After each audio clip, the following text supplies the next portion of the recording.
गुरुग्राम जिले में आने वाले मानेसर नगर निगम चुनाव की आहट होते ही मेयर पद के लिए घमासान मच चुका है। मेयर पद के लिए सभी दावेदारों में डॉक्टर इंद्रजीत यादव की दावेदारी लगातार मजबूत होती जा रही है। इसी क्रम में मेयर प्रत्याशी डॉक्टर इंद्रजीत यादव के समर्थन में गांव गढ़ी के सर्व समाज के लोगों ने एक महासभा कर उन्हें अपना भारी समर्थन दिया। इस महासभा में गांव गढ़ी की सभी सरदारी, सभी आरडब्ल्यू के पदाधिकारी, सभी कॉलोनियों के मौजूद लोगों व मातृशक्ति ने एकजुट होकर अपना खुला समर्थन दिया। इस मौके पर डॉक्टर इंद्रजीत यादव ने गढ़ी गांव के श्री कृष्ण मंदिर जाकर मंदिर समिति को 5 लाख रुपए का दान भी दिया।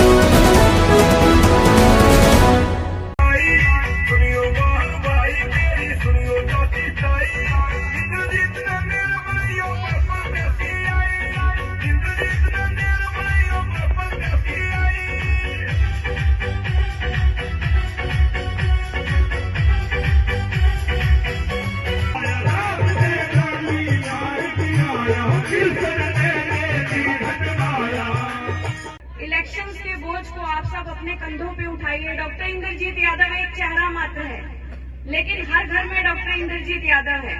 जो यहाँ बैठे हैं, आप सबकी इलेक्शन है, मेरे अकेले की इलेक्शन नहीं है, क्योंकि विकास सबको चाहिए, मुझे अकेले को नहीं। जो पानी से रिलेटेड कार्य हैं, पानी की निकासी से रिलेटेड कार्य हैं, बिजली है, नालियां हैं, सड़कें हैं और मेन तौर पर रोजगारी।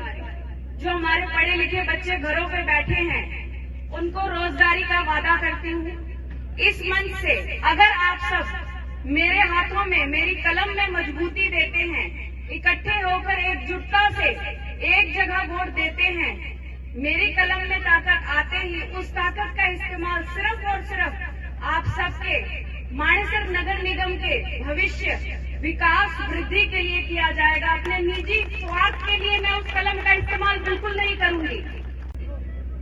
सब आएंगे और इलेक्शन में अब वोट मांगेंगे, क्योंकि डिक्लेयर होने वाली है इलेक्शन।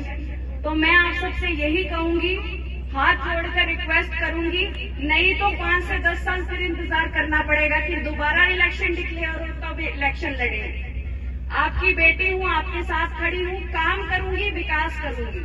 तो आप सब लोग बेफिक्र होकर, इकट्ठे होकर गले में डॉक्टर इंद्रजीत नाम के वोट डाल दीजिएगा, ताकि ताकत आए। क्योंकि गलियों में घूमते हुए कई ऐसे कार्य हैं, माताएं बहनें बोलती बेटा हमारे भी काम ना हो रहा, लेकिन आज मैं भी आपकी तरह ही हूँ, एक आम आदमी। लेकिन आप लोग अपनी वोटों की ताकत मुझे देंगे तो कल को ऐसा कोई कार्य नहीं है, क्योंकि सरकार में हम खड़े रहेंगे तो कोई काम नहीं रुकेगा। आज के टाइम में जब ऑनलाइन सिस्टम चल रहा है, तब भी हमारे बुजुर्गों की पेंशन नहीं लग रही, हमारे वोट कार्ड नहीं बन रहे। कमी कहाँ है? हमारा कोई जो मुखिया है वो सरकार में नहीं है। तो आप सबके सामने मुझे सरकार ने और आप सबने ये मौका दिया है, तो बाबा, माताओं, बहनों और नौजवान भाइयों, अपने मन को मत भटकाइएगा। इलेक्शन डिक्लेयर होने वाली है, बहुत लोग आएंगे, आपसे कहेंगे भाई मार के वोट दे दो, ये हमारी रिश्तेदारी है। लेकिन हमारा नौजवान, हमारी माताएं बहनें सब पढ़ी लिखी है, सब समझदार है।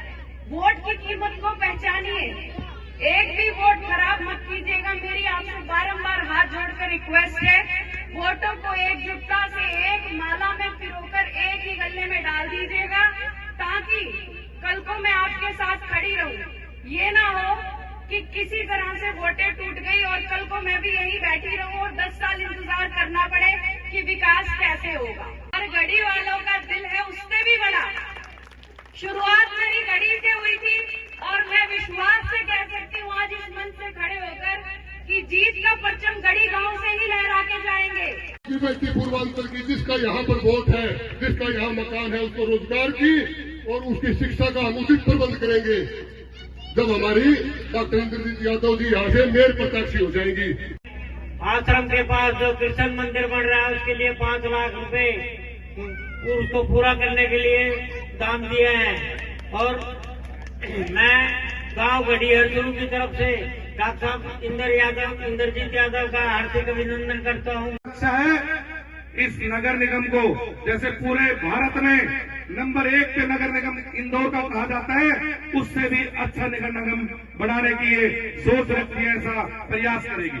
पढ़ी लिखी है, ईमानदार है, और इनको भाई कोई किसी तरह का स्वार्थ भी नहीं, ना कोई लालच है, ना कोई पैसे का, ना दिल्ली का। सबसे पहले तो मैं आप सबका बहुत बहुत धन्यवाद करती हूँ जो आप सब यहाँ पर पहुँचे।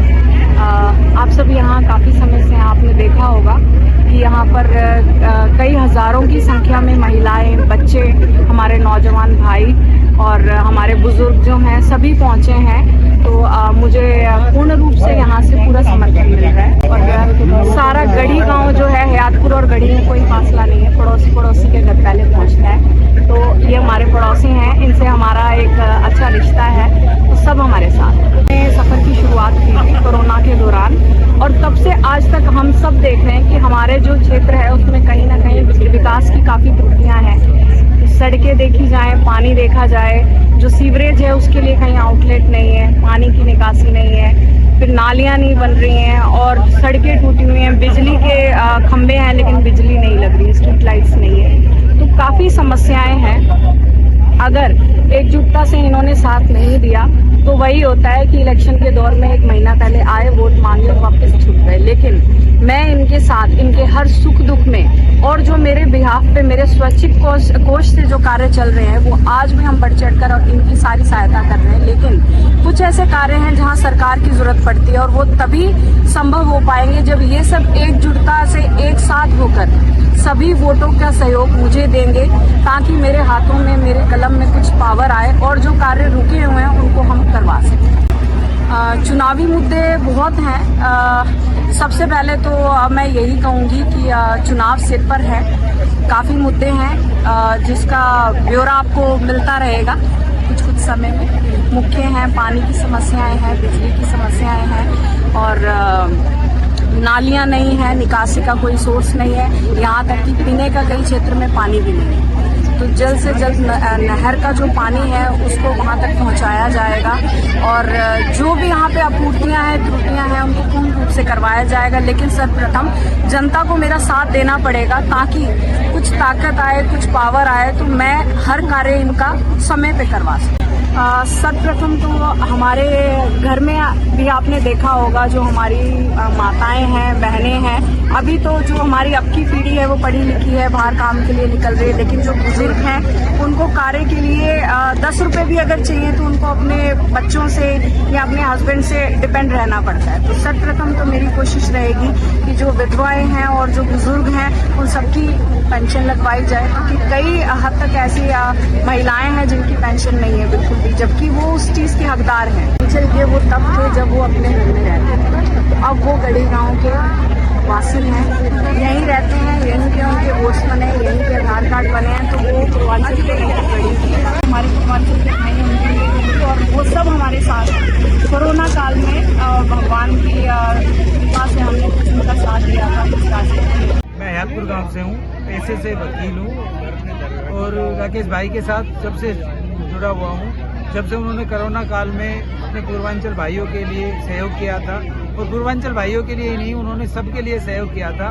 किसी के दवाई के लिए, राशन के लिए, किसी को आने जाने के लिए जो तकलीफ थी, राकेश भाई ने उस समय बहुत बड़ी मदद की थी।